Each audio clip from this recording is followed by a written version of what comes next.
kita akan beralih mendengarkan konferensi pers langsung dari Mapolda Lampung mengenai update kasus tewasnya 3 anggota polisi di arena judi sabung ayam. Salam sejahtera untuk kita semua. Salam, Om Swastiastu, Namo Buddhaya, salam kebajikan.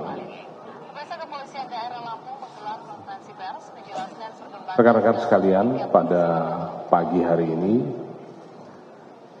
kami bersama-sama dengan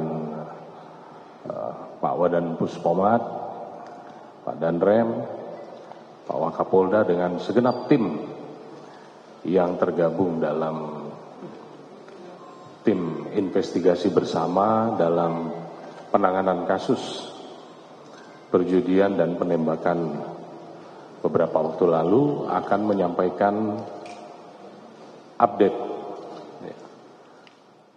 perkembangan penanganan yang sudah kita lakukan. Ini adalah sebagai bentuk tanggung jawab, akuntabilitas kami kepada masyarakat untuk bisa menyampaikan secara objektif, secara transparan tentang apa-apa yang sudah dilakukan dan juga bagaimana dilakukan serta apa yang akan dilakukan ke depannya. Yang pertama, saya tidak akan mengulang tentang kronologis peristiwa, tetapi saya ingin menyampaikan bahwa kerjasama tim ini bekerja mencari dan mengumpulkan alat bukti untuk saling melengkapi, ya, untuk saling melengkapi satu sama lain. Baik itu dalam peristiwa tindak pidana perjudian maupun dalam peristiwa penembakan itu sendiri. Banyak petunjuk-petunjuk yang ada yang harus segera ditindaklanjuti. Sebagai tindak lanjut, Polda Lampung sudah melakukan pemeriksaan sebagai saksi 3 orang, ya, updating dari yang sudah dilakukan kemarin. 3 orang, 2 anggota Polri dan 1 warga masyarakat. Terhadap 2 anggota Polri ini, 1 diantaranya sudah kita tetapkan sebagai tersangka perjudian, yang 1 sebagai saksi dan 1 warga masyarakat sebagai saksi. Peran-perannya adalah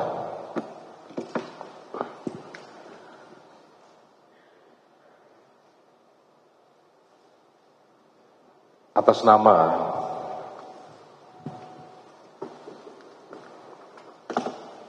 K atau Kapri, dia adalah anggota Polri Polda Sumatera Selatan. Dia berada di TKP. Dia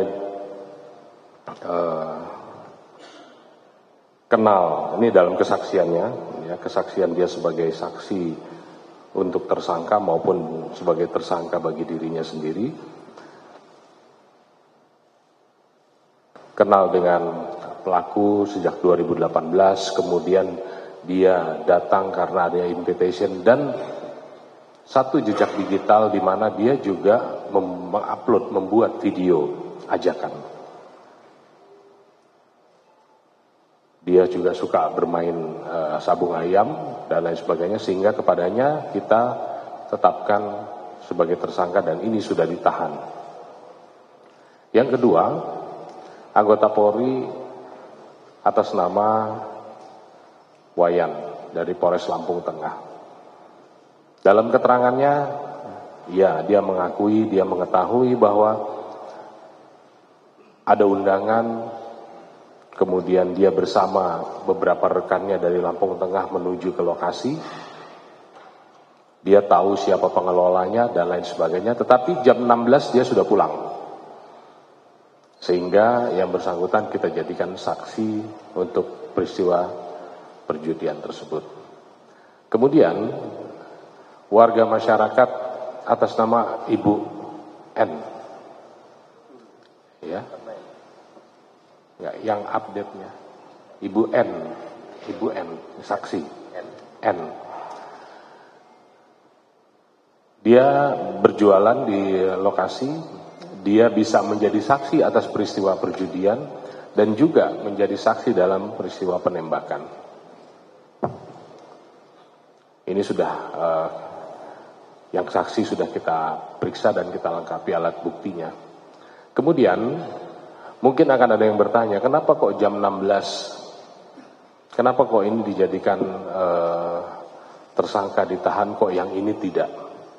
Perlu saya sampaikan di sini bahwa pijakan penyidik melakukan penyidikan itu dasarnya adalah yang pertama adalah tempus, locus, modus, baru kemudian actus reus mens rea. Ya. Tempatnya, lokusnya ada di register S, di letter S, register 44 W kanan. Kemudian modusnya apa? Mereka melaksanakan tindak pidana perjudian dari siang hari. Begitu tempus, nah tempus ini kita tetapkan adalah pada saat dilakukan tindakan pembubaran. Jadi itulah tempusnya. Sehingga kepada anggota Polres Lampung Tengah tadi yang bersangkutan kita jadikan saksi untuk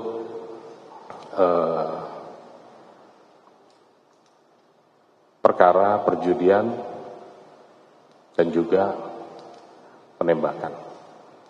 Dia saksi dalam arti saksi yang menceritakan bahwa dia kenal dan lain sebagainya. Dari updating ini kita sudah melakukan diskusi-diskusi dengan teman-teman dari Puspomat ya kemarin dan lain sebagainya, sehingga termasuk tadi malam kita juga running melakukan diskusi dan lain sebagainya, sehingga selanjutnya nanti akan disampaikan, akan dijelaskan oleh Pak Dan Puspomat tentang teknis penanganannya. Mungkin ada yang bertanya-tanya, ya, kenapa kok belum dan lain sebagainya. Kita pahami bersama bahwa masing-masing punya standar operasional prosedur, masing-masing punya teknis dalam proses penyidikan dan lain sebagainya, yang mungkin ini belum dipahami sehingga ini bisa dijelaskan. Kemudian yang berikutnya nanti begitu kita menunggu hasil lapor ya, kalau sudah keluar semua nanti kita akan melaksanakan gelar kembali bersama, kemudian berkas tersangka barang bukti ini kita akan limpahkan ke POM Angkatan Darat. Mungkin ini dari saya. Selanjutnya saya persilahkan Pak Dan Puspomat untuk bisa menyampaikan. Assalamualaikum warahmatullahi wabarakatuh.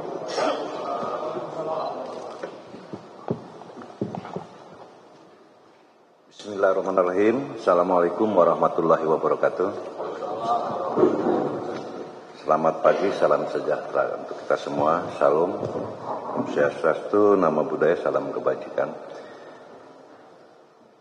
Pertama-tama dalam kegiatan press release ini, pimpinan TNI dalam hal ini adalah Bapak Panglima TNI maupun khususnya Bapak Kasat menyampaikan rasa bela sungkawa yang sebesar-besarnya kepada institusi Polri, khususnya untuk keluarga korban AKP Anumerta Gusyanto, kemudian Aibda Anumerta Petrus Aprianto, dan Bribtu Anumerta Galib Surya Gandana dalam kejadian gugurnya pada saat almarhum melaksanakan tugas tanggal 17 Maret 25. Kemudian dalam proses penyidikan kami itu kita mengacu kepada acara pidana militer yang tertuang dalam Undang-Undang Nomor 31 Tahun 97 tentang Peradilan Militer. Berdasarkan berdasarkan pasal 99 ayat 1, penyidik yang mengetahui atau menerima laporan atau pengaduan tentang terjadinya suatu peristiwa yang patut diduga merupakan tindak pidana, wajib segera melakukan tindakan penyidikan yang diperlukan. Nah, di sini yang kami ingin sampaikan titik tolak mekanisme dalam penyidikan kami. Mungkin bisa ditayangkan. Nah, inilah mekanisme kami di dalam melaksanakan, jadi tidak serta-merta rekan-rekan sekalian. Dalam hal ini kami urut kejadian tanggal 17. Pada saat itu korban sedang melaksanakan tugas, tanggal 17 melakukan penggerbekan judi. Kemudian terduga yang saat sekarang sudah menjadi tersangka itu menyerahkan diri pada tanggal 18 Maret 2025, yaitu Kopda B. Kemudian tanggal 19 Maret 2025 tersangka kedua itu Peltu YHL itu menyerahkan diri di Batu Raja, sehingga anggota kami di Subdepom Batu Raja yang menjemput dan membawa ke Denpom 23 Lampung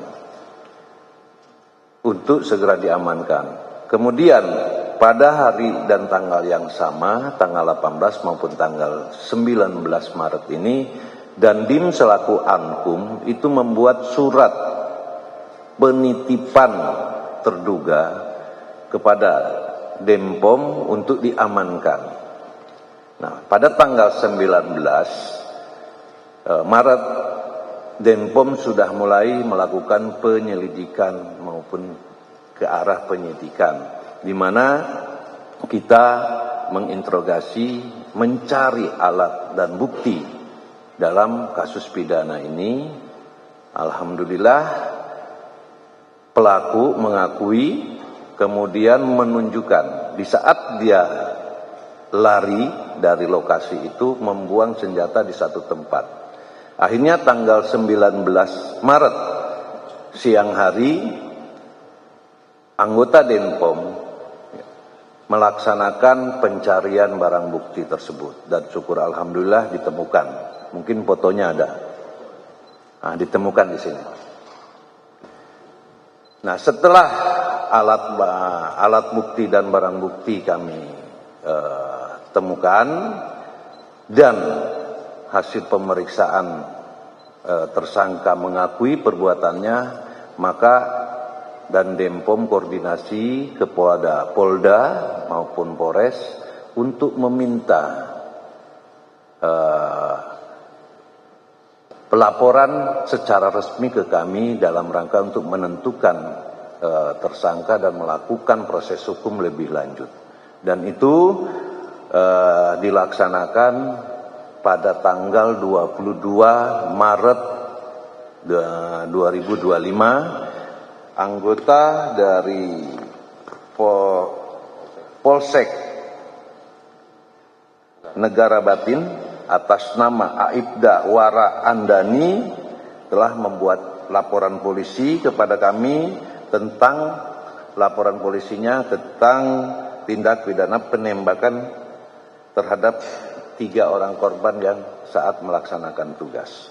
Kemudian Brigadir Polisi Rio Dael Agusto telah membuat surat laporan polisi yaitu tentang kasus perjudian yang diduga dilakukan oleh Peltu YHL. Tanggal 22 ini berdasarkan laporan polisi ini, maka penyidik melakukan SOP-nya atau mekanisme dalam penyidikan itu membuat surat permohonan kepada Ankum, yaitu Dandim. Nah, atasan yang berhak menghukum Dandim untuk mengeluarkan surat penahanan sementara dalam rangka proses penyidikan. Pada tanggal 23 Maret 2025, Dandim mengeluarkan surat penyerahan perkara untuk penyidikan dan penahanan sementara. Sehingga di tanggal 23 Maret 2025 resmi kedua tersangka ini kita jadikan sebagai tersangka untuk penyelidikan lebih lanjut. Kemudian setelah Denpom ataupun Pomdam 2 Sriwijaya menerima laporan tersebut, maka kami laporkan kepada Bapak Kasat, dan Bapak Kasat memerintahkan kami untuk melindaklanjuti, membentuk tim supervisi dan percepatan dalam penyidikan ini. Maka kami koordinasi dengan Kadipropam, dan alhamdulillah pada tanggal 24 Maret 2025 sore hari kami beserta Karoop Propus Mabes Polri, Brigadir Jenderal TNI Polisi Pamen Simanjunta bersama dengan Danpus Sintelat dan bersama Sintel Mabesat, tim ini datang ke Lampung. Kemudian malam hari kami membedah permasalahan apa saja, apa mungkin yang akan kita lakukan ke depan, sehingga di tanggal 24 kemarin kami memohon kepada Kapolda untuk melihat hasil dari rekan-rekan Polri seperti apa, hasil dari kita seperti apa, kita padukan. Karena ini ada kaitannya, mohon izin Pak Kapolda, ada kaitannya kami memerlukan saksi polisi yang memang ada, termasuk yang dikatakan Bapak Kapolda, yaitu 2 anggota Polri, termasuk salah satunya tersangka yang berinisial K. Kemudian 1 masyarakat sipil Ibu Nur, tetapi kami juga di Denpom telah melakukan pemeriksaan beberapa saksi juga untuk memenuhi bagaimana proses hukum lebih lanjut. Kemudian